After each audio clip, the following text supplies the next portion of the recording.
He was just the janitor. No one knew his name. No one asked.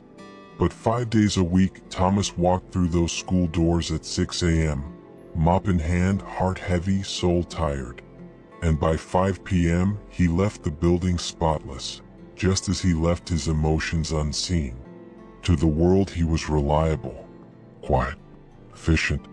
To his children he was daddy, dependable, gentle, always there. But inside, Thomas was unraveling, slowly, quietly, tragically. This is his story. And if you listen closely, you might hear a truth you've been ignoring in the lives of the men around you. By the end of this story, Thomas will make a choice, one that could either save his life or let him slip away completely. But first, you need to understand something. Men don't always cry for help. They work, they carry, they endure. Not because they don't feel pain, but because they were taught not to show it. Thomas is one of those men. And what he carries might sound painfully familiar. Thomas is 42. He wakes up every morning in a small 2-bedroom apartment just outside Atlanta. His wife, Lisa, barely acknowledges him anymore. She's distant, bitter, cold.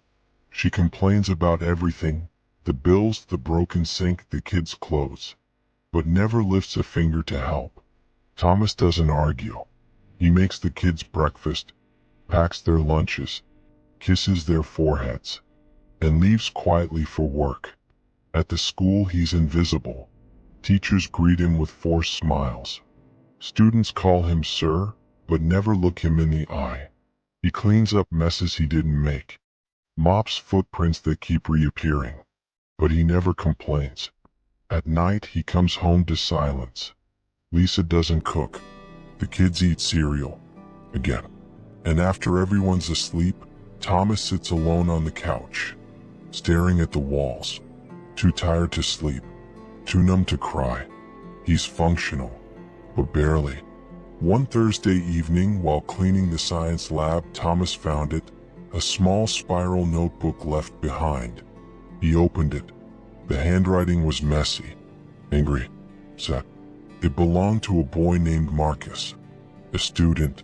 Page after page was filled with raw emotion. No one sees me. I laugh at lunch, but I want to disappear. Even when I'm smiling, I feel like I'm screaming inside. Thomas froze. Every word felt familiar. Not just familiar, personal. For the first time in years he cried. Alone. In the janitor's closet. Holding a teenager's pain like it was his own. Because it was. Each night after that he read a few more pages. Marcus wrote about his dad, absent. His mom stressed. His teachers, oblivious. The boy was drowning in silence. Just like Thomas. 2 weeks later, Thomas got a call from the school. His son had punched another student. Suspended for 3 days. At home, Lisa exploded. She blamed Thomas. You're the father. Why can't you control your own son? She screamed until her voice cracked, and then she walked out.